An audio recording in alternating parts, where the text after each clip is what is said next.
What's up, everybody? Mouse here again. We have just finished our first rank 10 Battlefield of Chaos in the light element using this lineup with 439k total power. So in this video, I'm gonna share with you how I did that, including the builds, the strategies, and I'm also gonna give a lot of tips that you might be able to use in your run. So this run is very specific to my character. This is not a guide actually. This is gonna be just me sharing what I did so that you might be able to get a thing or two, some tips, or maybe something that you can use in your character. Because at the end of the day, like I always say, we are all different. What's more important is the information that we're getting that we can adapt to our own playstyle. So I do recommend that you watch this video still, even if you don't have these units, because who knows, might be sometimes in the future you might get this, or maybe you get some ideas, especially from the artifacts build that I used right here. So let's go ahead and watch the replay.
Okay, so we just finished the rank 10 here of the light element. And I don't know what to say. Like, what the hell was that? Net Marble, really? That's like two rank 2 gems, and like everything else is rank 1. Is this even true? Like, can you actually get something like this here? Anyway, guys, moving forward, let's just check the team and let's check the gears and let's check the builds. For my Jinwoo build, we have 20k attack, almost 21k. Precision is low, although that's okay because we are under heavy penalty. Crit rate, that's okay. Penalty. Crit damage, still pretty decent here at 176%. We're still gonna crit anyway because we have Igris, we have Plum Sword, and we have the Sharp Perception Blessing Stones. So if you've been watching my videos, you already know that the Red Hero Longbow is OP. But what really helped me there was not only the damage, it can also stun and control the enemies. Because in Battlefield of Chaos, it's really a game of crowd control. That's why Alicia performs better, let's say, in comparison to Cha, because Alicia can perma-freeze most of the time. So just in case you haven't watched my previous videos, we already showcased this a lot of times. I highly recommend that you watch the episode 6 of Power of Destruction showcasing this bow. And we also have videos of using this bow, clearing some of the most difficult dungeons, especially in the hard mode Clash, Chapter 18, as well as against Kargalan. So just in case you still haven't finished it, your stock, and you want to learn more about this, I highly recommend that you watch those. But overall, if you pair it with the Plum Sword, it's gonna be even more like super strong, really overpowered weapon in my opinion. This is like the West Wind of the light element. For the skill level, we have level 7 only, and the upgrade is just level 60, as you can see, and core attack is 4. I'm planning to max it out as well because I'm using this as one of the main weapons during the light day in Power of Destruction. So for the Plum Sword, the combination there is just an amplifying draw, 5 seconds, increased crit damage, increased crit rate, and increased skill damage. And the skills are here, level 7 only. For our Blessing Stones, we do have the Sharp Perception, very useful stuff. Crit rate percent so that we can crit more, especially when we are under heavy penalty. Pulverize, we have to break those shields fast. And we do have double-edged sword for additional attack increase. We didn't use this one because it will affect our dash. We might not be able to spam our amplifying draw more. Actually, any damage kill here is gonna be pretty close. And for my skills, I use the Almighty Break. This is really important. The Armor Break Multi-Shadow Strike. And I use the Crushing Blow here for another medium break.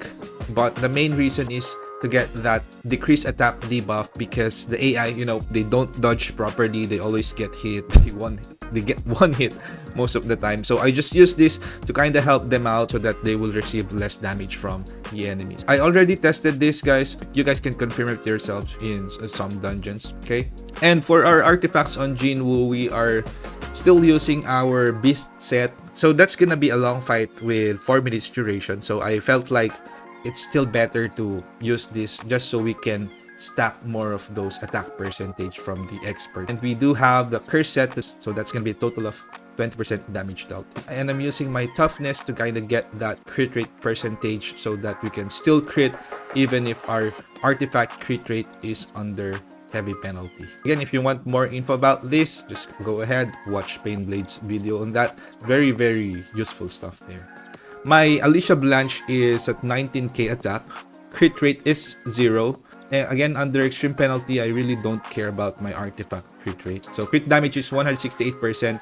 And because Alicia also has that passive that increases the crit rate percentage, we're gonna get crit rate percentage from Igris as well. We're from Meilin's ult as well. We're also gonna get crit rate from Saw, which we're gonna explain later. She's using this set already, and I think it's gonna be the best one for the hunters in this case because of the stats. She's too soft. And in terms of stats, like the HP, those things really help a lot in terms of survivability, I believe. Here are the stats, like just pure attack, pure damage. And if you want to learn more about how I build my characters against high penalty maps, do recommend that you watch this Chapter 15 reverse mode against Metus. We cleared that dungeon with about 300k. I'll just put it in the video so that you guys can search it as well. For the skills, max core attack, very important. Like I mentioned earlier, the Battlefield of Chaos is chaotic, and that's where Alicia really excels at, especially at A5. I just use her for that purpose. I don't want to use my Chahe in there, even if it's a light element. She's probably gonna die the first 10 seconds there, right? She's too squishy because Chahe-in is a unit she's really strong, but she's a burst type unit that needs a lot of setup. You gotta use the first kill many times and then release that. She doesn't have any control skills and defensive skills as well. So, but I believe in terms of A5 versus A5 comparison, I think the one with the crowd control skills, as well as the shield, as well as the debuff, is the one that's gonna be superior in that particular game content. Okay, so our build for Saw is a 4-piece grid set, which gives us crit rate and crit damage. Here, the accessories, as well as 2 solid analysis. So just in case you're wondering why I use solid analysis here, if you haven't watched my previous video on how the break state works and the mistranslation of this 2-piece set effect, this is actually additional break effectiveness and not damage dealt to enemies in the break state. So this one works no matter what element you use. And I just use my Holy Gloves here to increase my HP. For the stats, she has 38k HP. Crit rate is 46%. Again, doesn't matter that much. Penalty. Crit damage is 140% and pen and damage increase. Well, in my case, in every Battlefield of Chaos that I play, I do not remove Saw. Like, no matter what element it is, because she's the one that really helps the team survive with her shield. Because she applies a shield that's equal to 5% of the user's HP. If you add that on top of Alicia's shield, because Alicia also casts that shield on her first skill, which is based on attack, then it's gonna help the team survive a lot. So I feel like right now, these two units, Alicia and Saw, are the best ones to use in Battlefield of Chaos, hands down.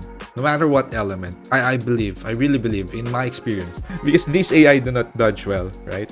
They probably don't even dodge. And for a Meilin, we use the Guardian set. This will help her survive more. When she's wearing it, whenever Saw and Alicia uses the shield, the team is still gonna get that damage increase, 10%. And we just use anything.